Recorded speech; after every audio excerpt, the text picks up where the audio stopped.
We all know how powerful public generative AI tools are, right? But that power, well, it comes with a catch. A whole unique set of security challenges that are totally different from what you'd see with a private AI system. So it's absolutely crucial to understand them. Let's dive in and see exactly where these vulnerabilities are hiding. Okay, so before we jump in, just so you know where we're coming from, this is actually part 2 of a 5-lesson tutorial. It's from Virtualization Options LLC, and it's called Security Risks and Mitigation Strategies of Public versus Private AI. So for this explainer, we're really going to zero in on their take on the specific risks you'll find with public AI. So here's our game plan. We're going to tackle this in 4 parts. First up, the basic trade-off you make with public AI. Then we'll get into what I'm calling the shared apartment risk. You'll see what I mean. After that, we'll navigate the global data maze, and we'll wrap up with the big one, the control conundrum. All right, let's kick things off with that first big idea, the public AI trade-off. Really, what we're unpacking here is this constant push and pull, that amazing convenience you get versus the serious caution you've got to exercise. And this quote really just hits the nail on the head. The very thing that makes these platforms so incredible, the fact that they're this huge shared system that anyone can tap into, well, that's also their biggest weakness. It's that multi-tenant shared infrastructure that creates these unique security headaches. It's a heck of a reminder that you're not operating in a vacuum. And that idea of a shared system brings us perfectly to our next point, the risk of the shared apartment. I love this analogy because it's just so perfect for understanding multi-tenancy. Think about it. Are you living in your own private house with a big fence, or are you in an apartment building with shared walls, shared plumbing, shared everything? That's the difference, and it comes with a whole lot of shared risk. So, let's get a bit more technical, but just for a second. What is multi-tenancy? Well, it's basically an architecture where a bunch of different organizations, your company, my company, some other company, are all sharing the same physical computer hardware. Your data and their data could be running on the exact same server at the exact same time. It's literally what makes the cloud work. But man, does it raise some interesting questions about security. Okay, so what kind of trouble are we actually talking about here?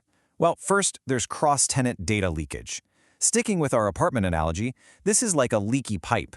Your data could literally leak through a crack in the system and end up being seen by another tenant. Yikes. Then you've got something called a side channel attack. This one's a bit sneakier. It's where a bad actor on the same server doesn't see your data directly, but they can infer things about it just by watching how the system behaves. At the end of the day, it all just means there's a much bigger attack surface. Way more doors and windows for someone to try and get through.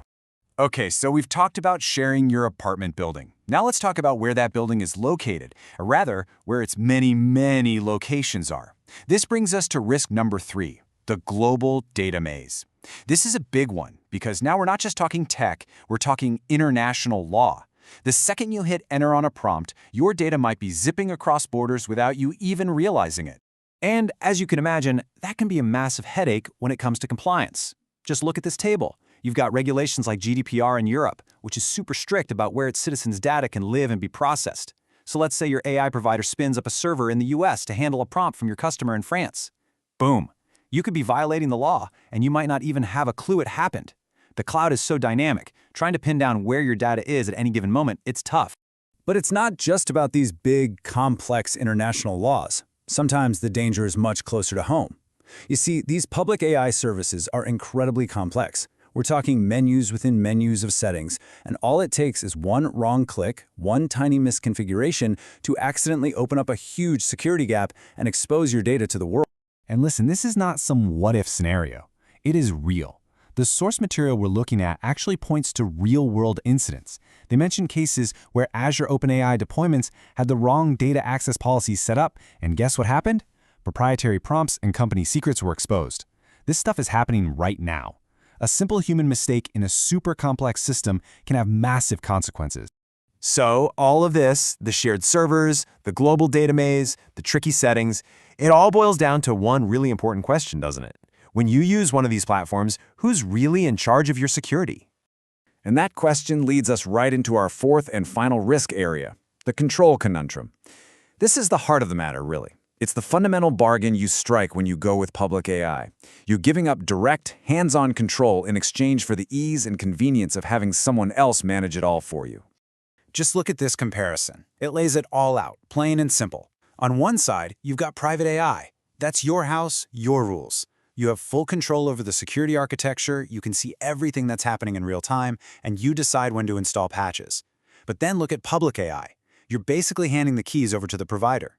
You have to rely on their security, you get very limited visibility into what's happening under the hood, and you're stuck with their one-size-fits-all security controls. You're putting an incredible amount of trust in their hands. All right, that was a lot to cover. So let's do a quick recap of the 4 key risk areas of public AI that we just walked through. So, to sum it all up, number 1, multi-tenancy. You're sharing the playground, and that means your data could leak. Number 2, data sovereignty. Your data becomes a world traveler, and that can get you into legal trouble. Number 3, misconfiguration. One wrong click can lead to a disaster. And finally, number 4, limited control. At the end of the day, you have to put all your faith in your provider's security game. So that leaves us with one final thought, and it's a big one. As you and your team start using these amazing AI tools more and more, take a hard look at your strategy. Is it built on blind trust, or is it built on verification? Really makes you think, doesn't it?